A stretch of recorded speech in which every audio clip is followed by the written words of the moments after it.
Welcome back to మా ఇంటి వంట. హాయ్ అండి, అందరూ ఎలా ఉన్నారు? అందరూ బాగుండాలని కోరుకుంటూ నేను మీ సుప్రియ వచ్చి ఈరోజు వచ్చేసి నేను చేయబోయే వంట కొంచెం డిఫరెంట్గా చేస్తున్నాను. మనం ఆమ్లెట్ ఎప్పుడు పచ్చళ్ళలోకి పప్పుల్లోకి తింటూ ఉంటాము. కర్రీ కూడా చేసుకోవచ్చండి, చాలా బాగుంటుంది. అది ఎలాగో ఇప్పుడు మీకు చూపించేస్తాను. నేనైతే ఒక గిన్నెలోకి కొంచెం వాటర్ తీసుకున్నాను. దాంట్లో ఉప్పు, కారం, పసుపు వేసేసాను. అలానే నేను దీంట్లోకి 6 గుడ్ల వరకు తీసుకుంటున్నాను. నాకెందుకు ఉప్పు కారం ఇలా ఎగ్స్ పగిలిపుట్టిన తర్వాత వేసేస్తే గడ్డలు కట్టుకున్నట్టు అనిపిస్తుంది. అందుకోసం అని చెప్పి నేను వాటర్లో మిక్స్ చేసుకున్న తర్వాత ఎగ్స్ వేస్తాను అన్నమాట. ఇప్పుడు వీటన్నిటిని మంచిగా బ్లెండ్ చేసుకోవాలి. మనం ఎక్కువసేపు బ్లెండ్ చేసుకుంటే ఆమ్లెట్ అంత ఫ్లఫీగా వస్తుందండి.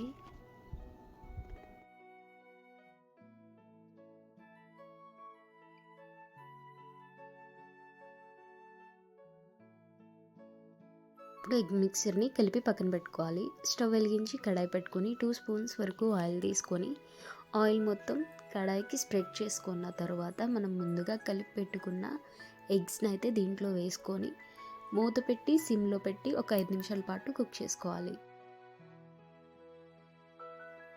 సరే కదా, 5 నిమిషాల తర్వాత ఆమ్లెట్ అయితే మంచిగా పైకి ఉబ్బింది. ఇప్పుడు దీన్ని టర్న్ చేసుకోవాలి. కొంచెం కష్టమే, కానీ టర్న్ చేసుకున్న తర్వాత చూసారు కదా, మళ్ళీ ఒక 5 నిమిషాలు మూత పెట్టుకోవాలి. 5 నిమిషాల తర్వాత చూడండి, మంచిగా పైకి అయితే పొంగింది ఆమ్లెట్. ఇప్పుడు స్టవ్ ఆఫ్ చేసుకొని పక్కన పెట్టుకోవాలి. ఇప్పుడైతే స్టవ్ వెలిగించుకొని మరొక పాన్ పెట్టుకొని కర్రీకి సరిపడా ఆయిల్ వేసుకోవాలి. ఆయిల్ హీట్ ఎక్కిన తర్వాత కొద్దిగా జీలకర్ర వేసుకోవాలి. ఇప్పుడు కొద్దిగా కరివేపాకు వేసుకోవాలి. నేను ముందుగానే ఒక 3 ఉల్లిపాయలు 3 పచ్చిమిర్చి కోసి పక్కన పెట్టుకున్నాను. ఆ ముక్కలను అయితే ఆయిల్లో వేసుకొని వేయించుకోవాలి.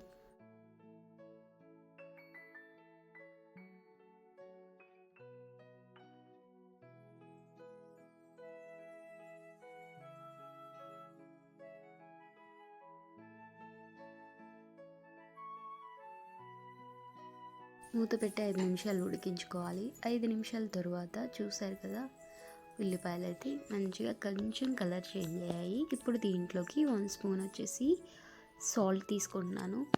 అలానే 1/2 టీ స్పూన్ వచ్చేసి పసుపు వేసుకుంటున్నాను. వేసుకొని మొత్తం ఫ్రై చేసుకోవాలి.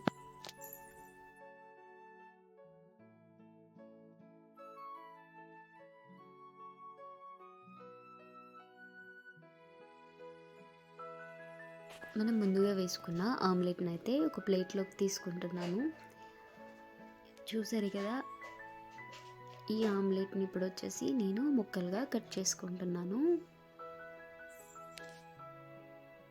ఇలా కట్ చేసుకుంటే సరిపోతుంది. ఇవన్నీ కట్ చేసి పక్కన పెట్టుకుంటున్నాను.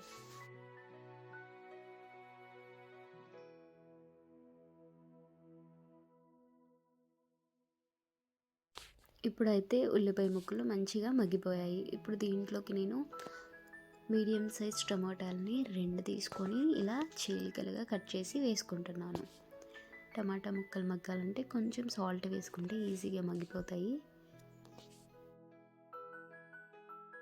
నాకు కొంచెం కోల్డ్ అండి, అందుకే నా వాయిస్ అంత క్లారిటీ లేదు. వాయిస్ నచ్చకపోతే ప్లీజ్ ఇగ్నోర్ చేసేయండి.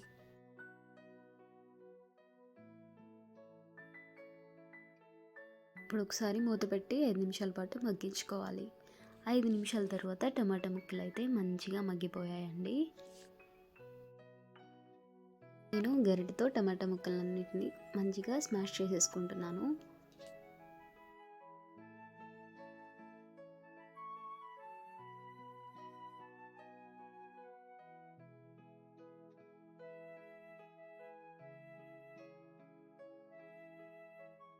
ఇప్పుడైతే నేను కారం వేసుకుంటున్నాను. నేను 2 స్పూన్స్ వరకు కారం తీసుకుంటున్నాను.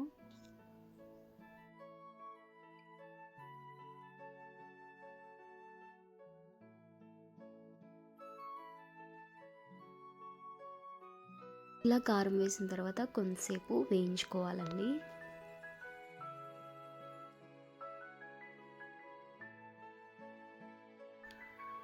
ఇప్పుడు ఉల్లిపాయ ముక్కల్లోకి మనం ముందుగా కట్ చేసి పెట్టుకున్న ఆమ్లెట్ ముక్కలను కూడా వేసుకోవాలి. వేసుకొని మంచిగా మిక్స్ చేసుకోవాలి.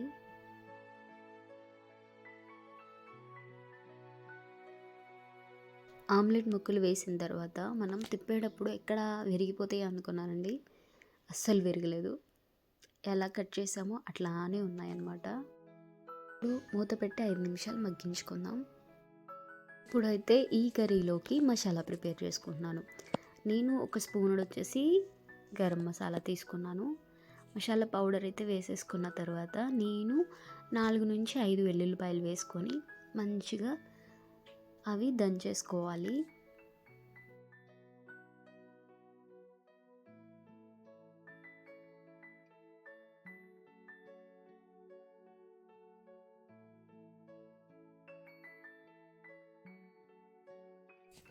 మసాలా అయితే ప్రిపేర్ అయిపోయింది. ఇప్పుడు దీన్ని పక్కన పెట్టుకోవాలి. ఇప్పుడు కర్రీ ఎలా ఉందో ఒకసారి మూత తీసి చూసారు కదా, మంచిగా అయితే కుక్ అయిపోయింది. ఆయిల్ మొత్తం బయటకు వచ్చేసింది, అంటే కర్రీ కంప్లీట్గా ఉడికిపోయినట్టే.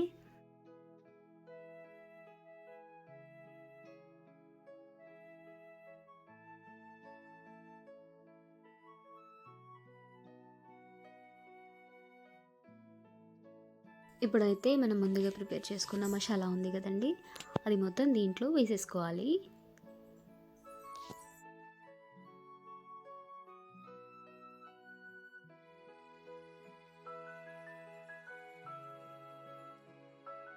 మసాలా వేసిన వెంటనే తిప్పకుండా మూత పెట్టేసి ఒక 2 నిమిషాలు ఉంచుకోవాలండి. 2 నిమిషాల తర్వాత మూత తీసి అప్పుడు మొత్తం తిప్పుకోవాలన్నమాట.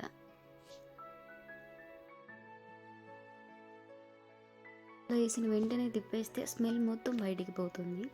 మనం వేసిన తర్వాత మూత క్లోజ్ చేస్తే కర్రీకి పట్టేస్తుంది అన్నమాట.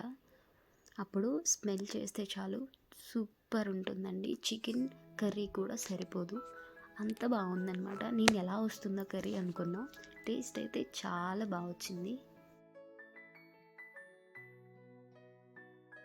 కర్రీ అయితే కంప్లీట్గా కుక్ అయిపోయింది. ఆమ్లెట్ పీసెస్ అయితే కర్రీలో ఏమాత్రం విరిగిపోకుండా అలానే ఉన్నాయండి, పన్నీర్ ముక్కల్లా అనిపిస్తున్నాయి. చూసారు కదా, అంతే అండి. ఎంతో సింపుల్, అంతే టేస్టీగా ఉండే ఆమ్లెట్ కర్రీ అయితే రెడీ అయిపోయింది. ఈ వీడియో నచ్చితే ప్లీజ్ లైక్ చేయండి, షేర్ చేయండి, సబ్స్క్రైబ్ చేయడం మర్చిపోకండి. థ్యాంక్ యూ ఫర్ వాచింగ్ అండి.